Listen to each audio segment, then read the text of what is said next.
तेरी भी चुप मेरी भी चुप, ही चुप्पी नेमकं काय सिक्वेन्स लावेल सांगणं कठीण आहे बरं का.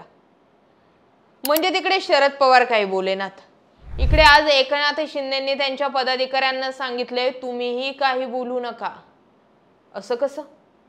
एखाद्या मुद्द्यावरती आयतं कुलीत भेटलंय, बोलायला जागा आहे, स्पेस आहे आणि समोरचा व्यक्ती थेट आपल्या पक्षाला डॅमेज करणारा ठरू शकतोय. समोरच्या व्यक्तींच्या ज्या काही कृती आहेत त्या कृती थेट आपल्यावरती येणाऱ्या आहेत, मग चुप्पी का? राज ठाकरे घोळ घालतील का? प्रश्न तयार झालाय. राज ठाकरेंनी जर यावेळी घोळ केला तर बरेचसे समीकरण बदलू शकतात. राज ठाकरे आणि उद्धव ठाकरे एकत्र आले ते मराठीच्या मुद्द्यावर आले हे सांगायची बातमी होती, पण दोन्ही ठाकरे एकत्र येणार म्हणून जमलेली गर्दी ही फक्त मराठी मुद्द्यांसाठी नव्हती, तर तुम्हा दोघा भावांना एकत्र बघण्यासाठी होती. राज ठाकरे नाहीतरी भाषण करताना थोडे शब्द सांभाळून वापरत होते, विशेषतः उद्धव ठाकरेंबाबत बोलताना. हा, देवेंद्र फडणवीसांवरती बोलताना त्यांनी कुठे कुचराई केलेली नाही, पण उद्धव ठाकरेंबाबत बोलताना काही शब्द सांभाळून बोलले जात होते. जिथे उद्धव ठाकरे समोर येऊन म्हटले की आम्ही एकत्र आलोय एकत्र राहण्यासाठी, ते राज ठाकरे म्हटले नाही. का बरं? का म्हटले नाहीत?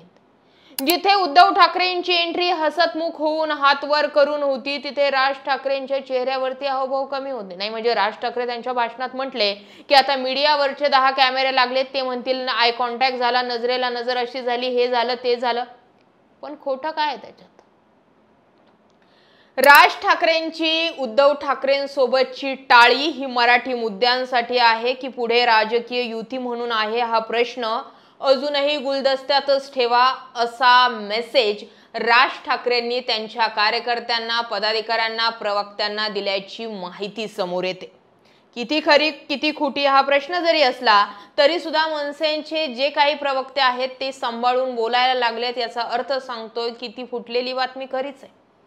दुसरीकडे आता काही माध्यमांमध्ये समोर बातम्या आलेल्या आहेत की एकनाथ शिंदेंच्या सुद्धा त्यांच्या नेत्यांना, प्रवक्त्यांना त्याच सूचना आहेत की राज ठाकरेंवर बोलताना जरा जपून.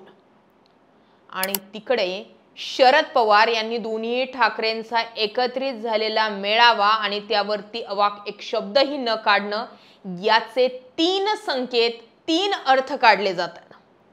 पहिला अर्थ, राज ठाकरेंना काही दिवस आपली भूमिका उघड करायची नाहीये, फक्त वातावरणाचा, राजकारणाचा अंदाज घ्यायचा आहे. एकनाथ शिंदे, देवेंद्र फडणवीस पुढे जाऊन कोणती चाल करतायत हे पाहायचंय आणि ठाकरे आपल्या समोर कोणकोणती प्रपोजल ठेवतायत हे पाहायचंय आणि मगच अधोरेखित भाष्य करायचंय.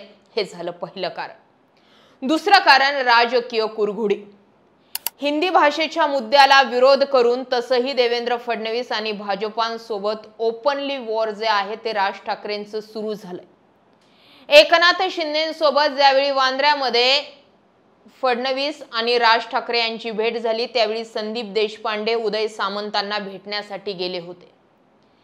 ही दुसरी हिटलाईन हे सांगतेय की राज ठाकरेंना काही काळासाठी एकतर एकनाथ शिंदेंनी होल्डवर ठेवलंय किंवा मग स्वतः राज ठाकरेंनी एकनाथ शिंदेंना काही काळासाठी होल्डवर ठेवलंय आणि हा होल्ड कधी काढायचा हे सुद्धा ठरलेलं आहे. म्हणून पुन्हा महाविकास आघाडीची पंचायत करण्यासाठी उद्धव ठाकरे माझ्यासोबत युती करण्यासाठी किती लाचार झालेत किंवा किती त्यांची तगमगता आहे हे दाखवण्यासाठी राज ठाकरेंनी आखलेला हा डाव तर नाही ना, हा काढला जातोय तो दुसरा अर्थ.